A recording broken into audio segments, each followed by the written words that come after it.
Angelica at Bella. Inilaglag at ibinuking si Kimi. Friends daw, pero ganun, maghalikan. Kaloka.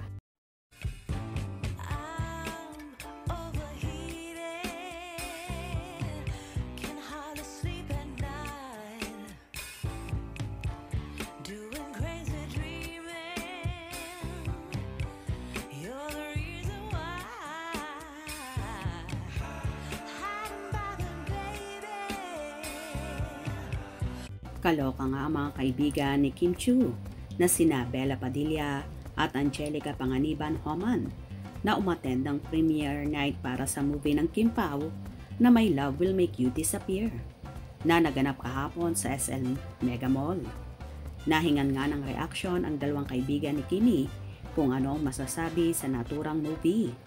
Unang sultada ni Bella at Angge kung saan binilang nila na 84M ang kisses at kissing scenes na Kim at Paulo na yun daw ang nagdala. Dahil sa 84 million kisses. Yes, kissing scenes ng Kim pa. Yun talaga nagdala. Nahinganti ng reporter ng ABS-CBN na si MJ Felipe ng pahayag sina Bella at Angelica. Tanong ni MJ, "So, ano ang reaksyon ng mga best friends? Ano ang masasabi?" Angge. Sagot naman ng Angelica, "Congratulations, Kim. Parang si Kim lang talaga ang gusto kong i-congratulate. Talagang panalong-panalo siya sa ginawa niya kay Paulo." Grabe. Sundot naman ni Bella, "Kim, in remorse in every role." Reaksyon ang mga best friend. Ano masasabi? Angge? Congratulations, Kim.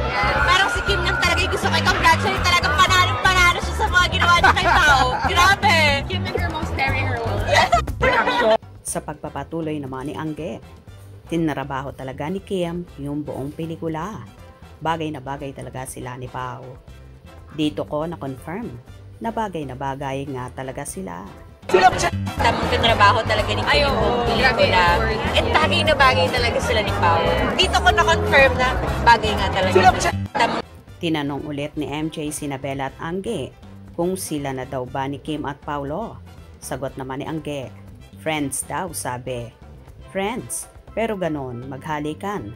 Kung saan nagtawanan silang tatlo na parang may ibig sabihin sa friends daw. Bagay nga talaga. Sila na ba? Friends daw. Sabi ko lang friends. Pero ganun maghalikan. Thank you, salamat. Tila tuluyan na ngang ibinuking at inilaglag ni Bella at Angge ang kaibigan na si Kimi, lalo na nang sabihin ng dalawa na friends lang daw ang Kim Pao kung saan naghalakhakan ang dalawa. For sure naman na may nalalaman ang mga besties na ito ni Kimi na ayaw lang nilang magmumula ang lahat sa kanila at baka sinabihan din siya ng kaibigan na wag pipiyok sa real score nila ni Paulo.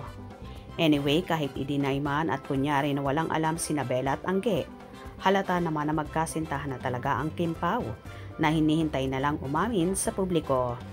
So panatag naman at happy ang supporters ng Kim Pao kung ayaw pang lumantad sa publiko ng kanilang mga iniidolo. Basta ang pinanghahawakan na lang daw nila ay what you see is what you get na lang sa Kim Pao. At nakikita nilang masaya sina Kim at Paulo lalo na kapag magkasama sila.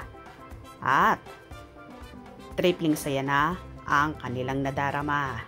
So ayan ha, friends lang daw ang Kim Pao sabi ni Bella at Angelica. Naniniwala ba kayo doon? Kayo nang bahalang humusga. Hope you enjoyed. Please subscribe for more info.